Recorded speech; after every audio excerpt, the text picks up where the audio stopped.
welcome to this episode of Hear It From a Huskie. I am Dr. Laurie Fiorenza, and I am joined by Lyneice Lush, our Reflection Center Coordinator.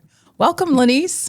Thank you. Thank you for having me. It's an honor. Absolutely. My pleasure. So can you just talk to me about what is the primary goal of the Reflection Room here at Oak Park and River Forest High School? Well, it's about showing kids accountability, but showing them in a way that they can understand it and it affects them.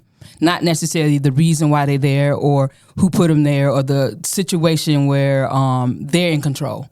I think a lot of times in schools, sometimes kids don't feel like they have a voice. And so the Reflection Center helps them be accountable, but also hears them. And so that's what's powerful about coming into the Reflection Room. And so tell me, what is the power of self-reflection for our students? Well, it's a combination of things. I think the first one is to release. You have to address the situation, but you have to give an opportunity for someone to release. And what I mean by that is the feelings. Okay. Their side of the story. And then I think you move to the reset. Okay. So now we pick up ideas and ways how we could have did it different. Sometimes I call it different angles. Okay. Angle eye. So you're looking at the different ways of how you could approach the situation or even change directions. And so that's important for a kid to be able to make the decision themselves and not kind of get told what to do. Okay. A lot of time you can tell somebody something and they don't get it. But I always learned that when you can read it, but what you pull out is more powerful. And so that's kind of what the aspect of, the reflection and what we try to do, give kids that opportunity to walk through it. And we just there to guide them. Excellent, excellent.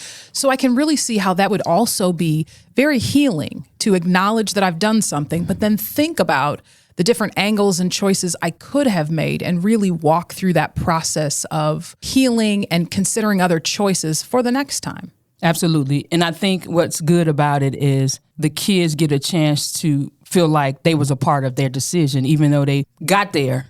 But when they left there, they know that I have another way of looking at it, more so than just reacting. A lot of times we kind of get them to step back from the situation and just give themselves some grace, I call it.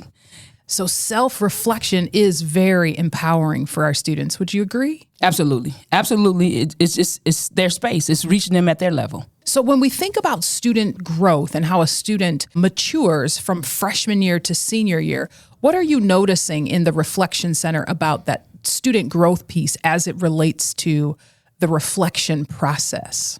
It gives students a chance to check out of the loop. Can you say more about that? Well, the loop is you're always going and doing and moving. They go from class to class, to lunch, class to class. And so they don't have enough time to really adjust sometimes their social and their emotional. Okay. And so for me, it's like they get a chance to do all that. They unpack it, but they don't unpack it with a step to step.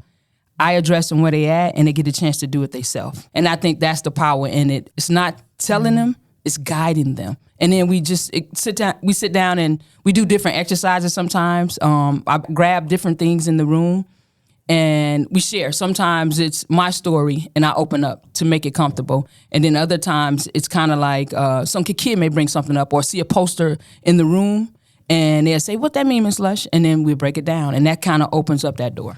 Okay, so it's really about reflecting, but also giving students a space to really open up and find themselves, even when it's within a bad choice. Is that fair? Yeah, and it's, you know what? It's also self-awareness. It's self-awareness. And so for me, I think that's the number one. When you're working with yourself and you're growing as an individual, you always have to have that self-awareness. And then you connect to social awareness, self-management. And I think that's big.